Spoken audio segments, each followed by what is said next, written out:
जय जिनेंद्र बंधु, अभिनंदन है आप सभी का कार्यक्रम समस्या आपकी समाधान हमारा में। बंधु, कुछ दिन पहले अगर हम बात करें तो चंद्र ग्रहण को लेके बहुत सारी बातें चल रही थी कि सदी का सबसे बड़ा चंद्र ग्रहण हुआ है। बहुत सालों बाद ऐसा योग बना है, बहुत सालों बाद हमें ये देखने को मिला है। ग्रहण क्या है? ये ग्रहण कभी चंद्र ग्रहण लगता है, कभी सूर्य ग्रहण लगता है, उसमें भी बहुत सारी प्रकार की बातें होती हैं।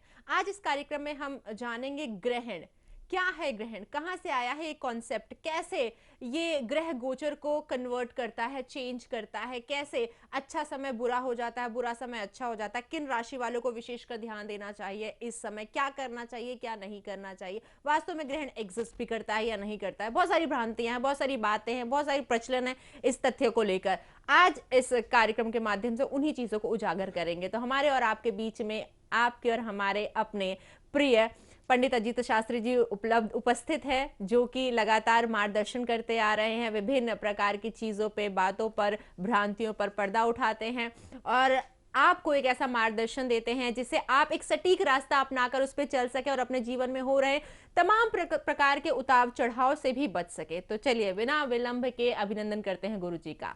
गुरु जी स्वागत है आपका। जय जिनेंद्र। जय जिनेंद्र, बहुत बहुत धन्यवाद जी। गुरु जी, अगर हम बात करें अपने दर्शकों को, जैसे हमने बताया ग्रहण को लेके जब आता है तो न्यूज चैनल, न्यूज़पेपर, आस पड़ोस, बड़े बुजुर्ग बहुत सारी बातें करने लग जाते हैं। देखना चाहिए, नहीं देखना चाहिए, अच्छा है, बुरा है, क्या है, किन बातों का विशेष ध्यान रखना चाहिए, ये सारी बातें आती हैं जिस समय ग्रहण के चांसेस होते हैं। कुछ दिन पहले बात करें, चंद्र ग्रहण होके निकला है।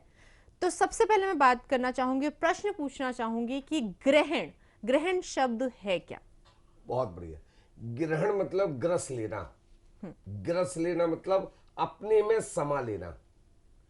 ग्रहण का तात्पर्य होता है ग्रसना। ग्रसना मतलब बोलते भोजन को ग्रस लेना। बोले साहब ग्रस लीजिए, आप उसको बोलते ग्रस। ग्रास वर्ड से लिया गया है। ग्रास का मतलब, जिसको ग्रास का मतलब होता है भोजन का वाइट, एक वाइट, वो ग्रास होता है। और ग्रस मतलब उसमें पूरी तरह समा जाना, पेट में समा जाना, वो ग्रस जाना होता है। तो ग्रहण का मतलब ग्रस से संबंधित है। और चंद्र ग्रहण हो या सूर्य ग्रहण हो, तो चंद्र ग्रहण की विशेषता क्या होती है? चंद्र ग्रहण पूरी तरह से चंद्रमा को ग्रस लेना, और सूर्य ग्रहण मतलब सूर्य को पूरी तरह से ग्रस लेना। इसे चंद्र ग्रहण या सूर्य ग्रहण कहा जाता है। तो गुरुजी, जो अभी निकला है चंद्रग्रहण, ऐसे कहा है कि सदी का और बहुत टाइम बाद ऐसा योग बना है, इस तरीके का ग्रहण आया है, तो क्या है ये? बहुत बढ़िया, ये आपने बहुत अच्छी बात कही कि सदी का सबसे बड़ा, 19 तारीख को, पिछले दिनों 19 तारीख को आपने देखा होगा, 19 नवंबर 2021 को यह सदी का सबसे बड़ा ग्रहण था। और मुझे आश्चर्य तो ये हुआ, पूरे हिंदुस्तान में कई जगह 19 तारीख को लोगों ने हवन किया।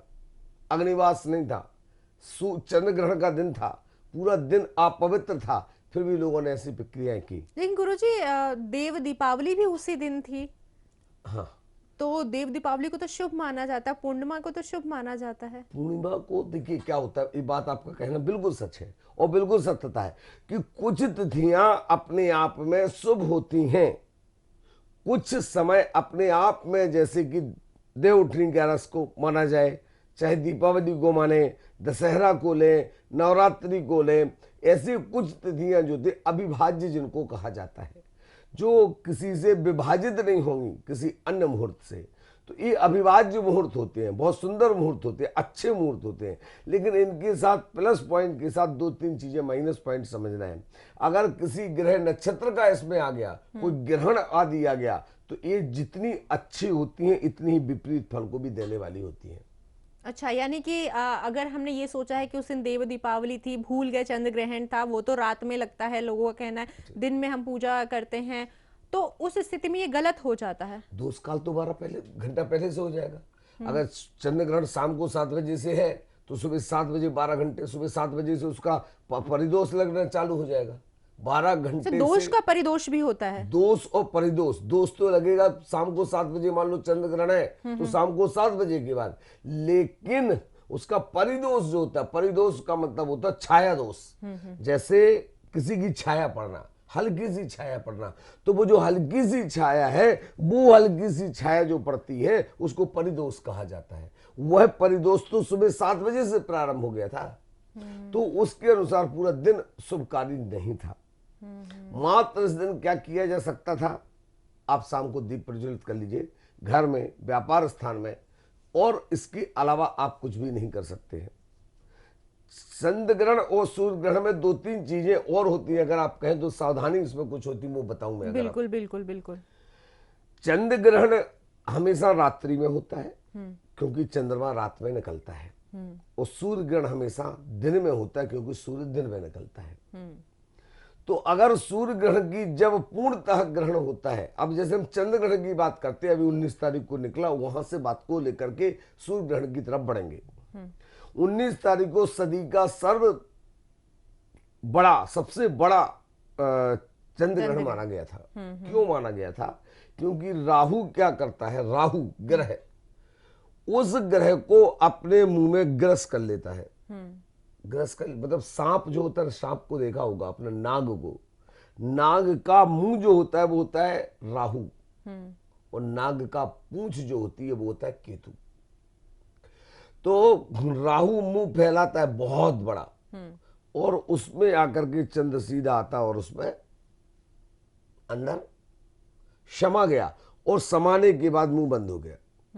अब समझिए आप कि आपने एक दीपक रखा रूम में जला करके, उस रूम ने पूरे रूम को क्या किया, प्रकाशित किया।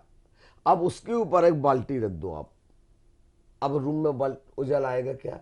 नहीं आएगा, बंद हो जाएगा। तो ऐसे ही रात्रि 11:02 के बाद में जब आपने देखा होगा 19 तारीख को 11:02 के बाद में पूरी तरह से अंधेरा, ऐसा घनघोर अंधेरा छा गया था। और वो अंधेरा जो छाया था वो उसका कारण क्या है कि राहु ने पूरी तरह से उसको ग्रस लिया था। इस दौरान चाहे चंद्र ग्रहण हो चाहे सूर्य ग्रहण हो, एक बात को ध्यान रखना चाहिए, कारण क्या होता है अब समझना। जैसे मैग्नीफाई गिलास जो होता है जिससे हम हाथ आदि देखते हैं, वो मैग्नीफाई ग्लास क्या करता है, बड़े छोटे अक्षर को बड़ा दिखाने के लिए अपन उपयोग करते हैं, लेकिन उसका उपयोग हम दूसरा भी करते हैं। बचपन में आपको ध्यान होगा, मैं करता था, मैंने अपने बचपन में खूब शरारत की, आप लोगों ने की नहीं मालूम। हम लोग क्या करते थे, मैग्नीफाई ग्लास को रखते थे और क्या करते थे, तो सूर्य से उसको कनेक्ट करते थे, सन से, और कनेक्ट करने के बाद उसको रेस उसमें पड़ती थी सूर्य की, और नीचे रख देते थे पेपर, और उसमें प्रकाश पड़ता था किसका? सूरज का। और उसी वक्त वो जल के इतनी तेज आग में जलता था कि इसकी कोई उम्मीद नहीं है, बहुत तेज। कभी भी आप लोग प्रयोग करिए इसको, 365 दिन में कभी भी एक मैग्नीफाई गिलास को लीजिए और सूर्य से ऐसा कनेक्ट करिए, सूर्य की किरणें उस पर पड़ेंगी और वो आपके उससे जो किरण निकलेगी वो सामने एक बिंदु टाइप की पड़ेगी, उसको उसके नीचे पेपर रख दो, अपनी कोई भी पेपर। उस पेपर को आप जैसे ही रखेंगे, उस पेपर में आधा सेकंड के अंदर ऐसी तेज आग पकड़ेगी कि आप सोच नहीं सकते हो। पेपर क्या, आप लकड़ी रख दो, लकड़ी में आग लग जाएगी। आप किसी बर्तन को रख दो, छेद हो जाएगा। इतनी तेज, पूरे सूर्य की तेज को, किरण को वो खींचता हुआ एक साथ फेंकता है। तो जब सूर्य ग्रहण हो या चंद्र ग्रहण हो, तो सूर्य ग्रहण के दिन गर्भवती महिलाओं को बाहर नहीं निकलना चाहिए, क्योंकि सूर्य की किरणें एक साथ आकर के गिरती हैं, और सूर्य का इफेक्ट किडनी पर और लीवर पर और बच्चादानी पर बहुत ज्यादा प्रभाव पड़ता है। तो बच्चा अगर गर्भवती महिला है तो उसको बच्चादानी खराब होगी, बच्चादानी में प्रॉब्लम आएगी। और बच्चादानी जिनकी, एक और बता दूं, गर्भवती हैं और स्पेशली फॉर जिनका रिसेंटली शादी हुई है, बच्चा की प्लानिंग चल रही है, उनको भी कभी भी सूर्य ग्रहण में सूरज की रोशनी में नहीं निकलना चाहिए डायरेक्ट। और अगर मान लो निकलने की स्थिति बन भी जाए तो ऐसी स्थिति में मात्र ब्लैक कलर का कपड़ा पहन के निकले, काला, और काला मास्क लगा ले, काला ही टोपी लगा ले सर में, बहुत जरूरी है निकलना। तो लाल पहन के मत निकल जाना, उसी वक्त आधा से 1 घंटे के अंदर इतनी तगड़े बीमार पड़ोगे कि इसकी कल्पना नहीं कर सकते आप। सूर्य ग्रहण में बहुत तीव्र प्रभाव होता है। अब इसको चंद्र ग्रहण में ले लेते हैं हम, यही चंद्र ग्रहण में इसका प्रभाव होता है।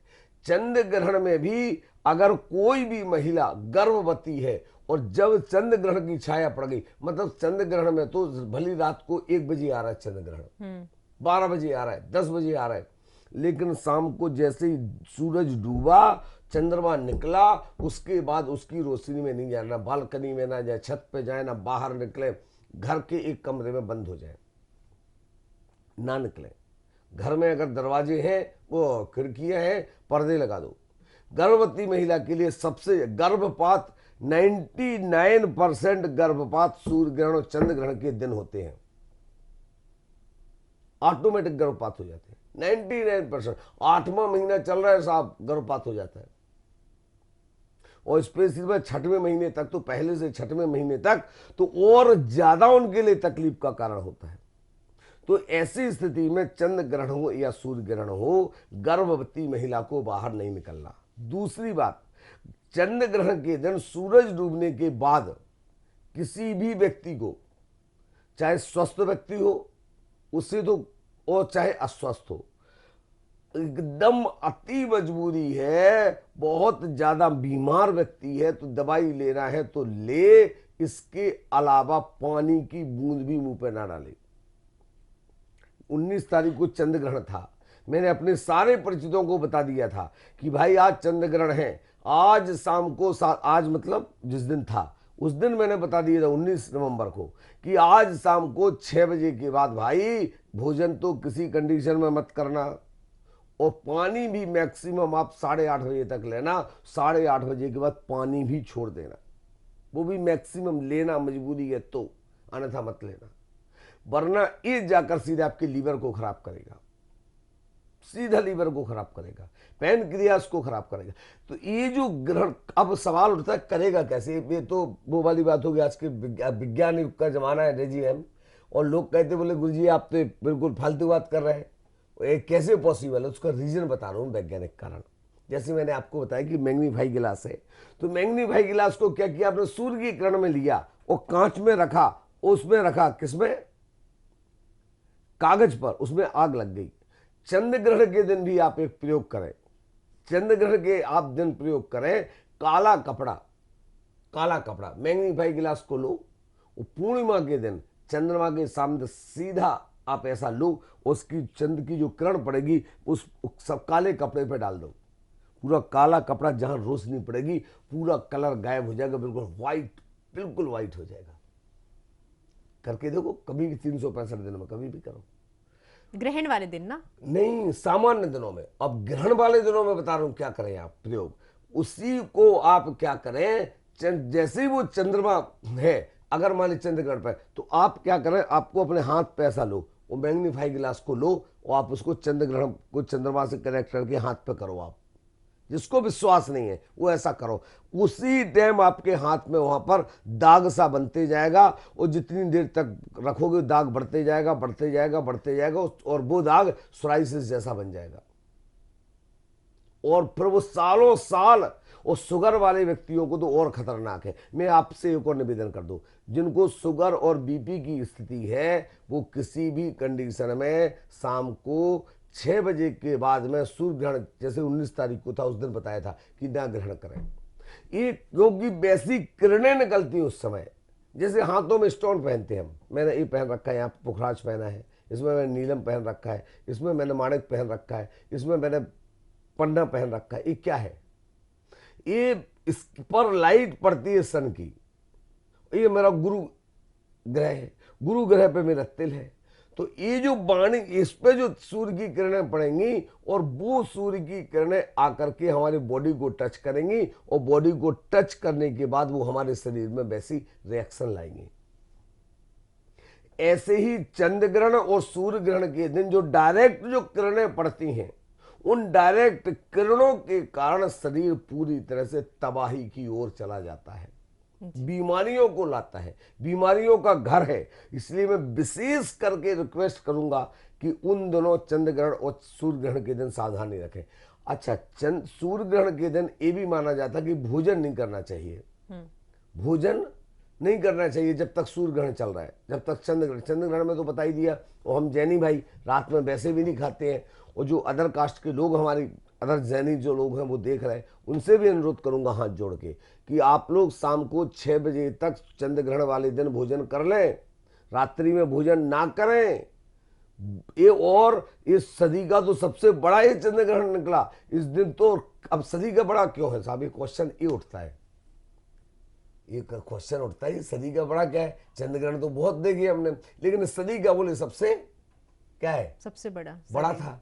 तो बड़ा क्यों था उसका रीजन समझना। ये समझिए राहु और केतु का समायोग, यहां से ये राहु का मुंह है, ये केतु का है। तो जनरली क्या होता था, काल अपने गाल में समा लेता है, तो राहु अपने गाल में समा के रखता था। तो ग्रह कैसे एक दूसरे को संभाल लेते हैं गुरुजी?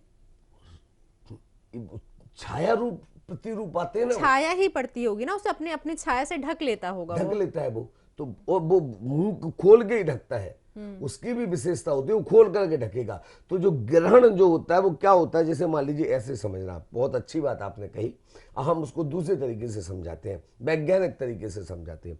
ये है चंद्रमा, ये है चंद्रमा और ये आया राहु। राहु का वैसे भी अगर वैज्ञानिक दृष्टिकोण से देखा जाए तो चंद्र छोटा है और राहु बड़ा है ग्रह। तो ये क्या करेगा, ये आपकी पृथ्वी पर इसकी किरणें पड़ रही हैं, तो ये यहां से आएगा और सीधा ऐसा कनेक्ट हो जाएगा, ऐसा। अब ऐसा हो गया तो क्या करेगा, इसकी रोशनी जो चंद्रमा की निकल रही थी यहाँ आई, यहां से जाकर के यहाँ गई। तो अब समझना पहले किस पे पड़ी। उदाहरण के लिए आप ये समझना कि आपने कोई भी चीज को किया तो वो पहले चंद्रमा पर की किरणें पहले किस पे पड़ी, राहु पर, और राहु से जाके गई, तो राहु से रिफ्लेक्ट होकर के गई, तो वो जो जाकर के उसके वो जहर लेके गई, जहर लेके गई। बस वेरी गुड, ये बात यहाँ पर समापन हो जाती है। हर चीज के लिए खुला मंच है ये, आप हमसे संपर्क कर सकते हैं। गुरुजी आपके लिए यहाँ पर 24/7 अवेलेबल है। पर्सनल विजिट कराना चाहते हैं तो नंबर्स आपके टीवी स्क्रीन पर लगातार आपको दिखाए जा रहे हैं। इसी कामना के साथ कि खुश रहें, आपके जीवन में कोई तकलीफ ना हो, दीजिए आज्ञा। गुरुजी बहुत बहुत धन्यवाद आपका। जय जिनेंद्र। जय जिनेंद्र।